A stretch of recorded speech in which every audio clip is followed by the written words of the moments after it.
Buat teman-teman yang mungkin sekarang sudah menjadi influencer, terus kemudian kebingungan kok sekarang terima bukti potong.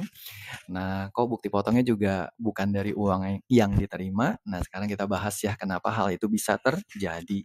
Oke, berita ini berasal dari Ortex. Jadi kalau kalian sebagai influencer, kalian juga harus mengetahui perpajakan-perpajakan yang akan kalian terima dan ataupun mungkin kalian akan langsung terhutang.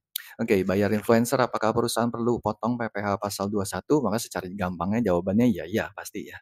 Nah, salah satu strategi promosi perusahaan yang marak dilakukan saat ini adalah promosi melalui influencer. Seorang influencer memberikan review atau ulasan dari suatu produk lewat media sosial sebagai bentuk promosi. Penghasilan yang diterima oleh seorang influencer wajib dipotong PPh pasal 21 oleh pemotong sesuai ketentuan pada PMK nomor 168 tahun 2023. PPh pasal 21 atas pembayaran kepada influencer. Nah, sekarang sudah masuk nih. Dalam hal transaksi dilakukan langsung dengan orang pribadi, jadi bukan nggak ada perantaranya ya, ataupun mungkin bukan berbentuk perusahaan. Karena banyak juga sekarang perusahaan-perusahaan yang menaungi orang-orang pribadi ataupun influencer. Jadi kayak manajemennya lah, manajemen artis gitu. Nah, penghasilan yang dibayarkan kepada influencer merupakan objek PPh pasal 21. Merujuk pasal 3 ayat 2 PMK 168 tahun 2023.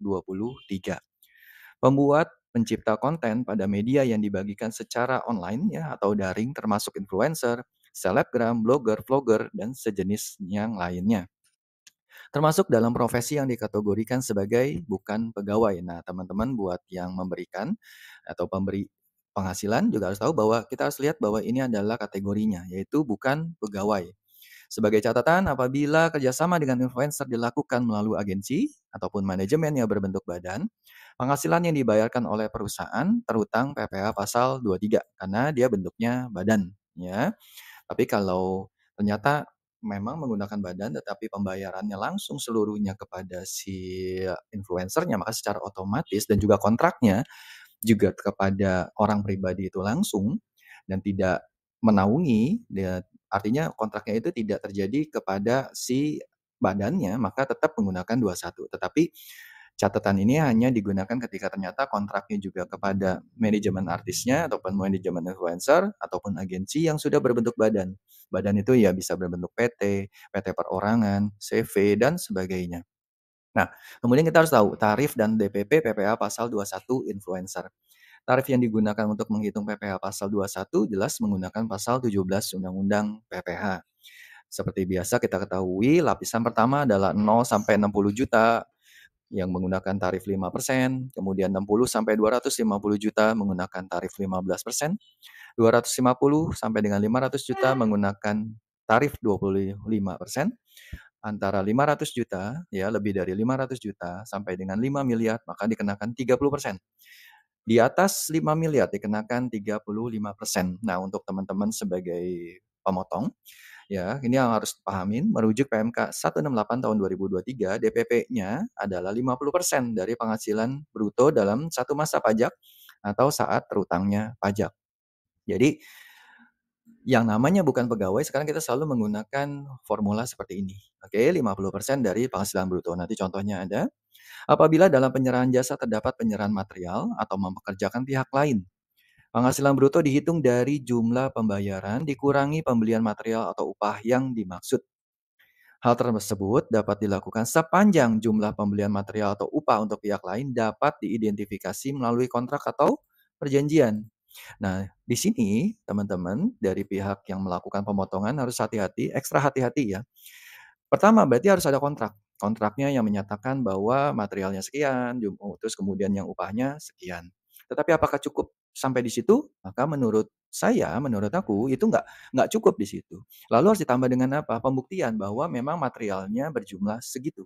Tetapi kalau kita tidak bisa membuktikan dokumennya, maka secara otomatis kontraknya menjadi lemah dan akhirnya itu bisa menjadi apa ya, bisa menjadi, batu sandungan buat kalian. Oke, kemudian karena kita juga sudah tahu ya ada natura, natura itu juga termasuk PPh 21, kita juga harus tahu mengenai imbalan dalam bentuk natura atau kenikmatan. Saat bekerja sama dengan influencer, brand, atau perusahaan lazim memberikan produk, baik barang maupun jasa kepada influencer. Influencer kemudian akan melakukan review atau ulasan sebagai bentuk promosi atau endorsement atas produk yang diberikan. Dalam pasal 3 ayat 1 PMK 66 tahun 2023 dijelaskan bahwa natura atau kenikmatan menjadi objek PPh atau withholding tax sesuai dengan ketentuan pasal 4 ayat 1 Undang-Undang PPh. Dari ketentuan tersebut, pengenaan pajak natura atas barang endorse harus melihat kembali pihak-pihak yang terlibat dalam transaksi jasa tersebut. Jika transaksi endorse dilakukan dengan orang pribadi, natura berupa barang yang diterima sebagai imbalan endorse merupakan objek PPh 21. Jika transaksi dilakukan dengan badan, misalnya dengan manajemen, maka bukan berarti nggak dipotong ya, maka natura itu langsung masuk ke PPh pasal 23. Nah, sekarang kita ada ke contohnya nih. PTA menjalin kerjasama dengan Rangga, seorang influencer yang aktif di platform Instagram. Untuk mempromosikan produknya, PTA memberikan paket produk senilai 3 juta.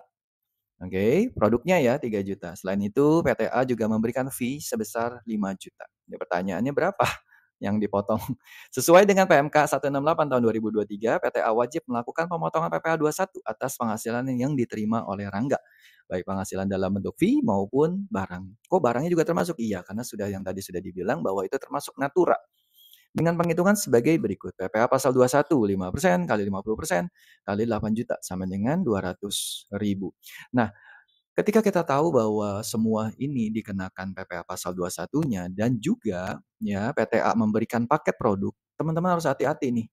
Ketika PTA ini sudah menjadi PKP, maka secara otomatis paket ini harus diterbitkan faktur pajaknya.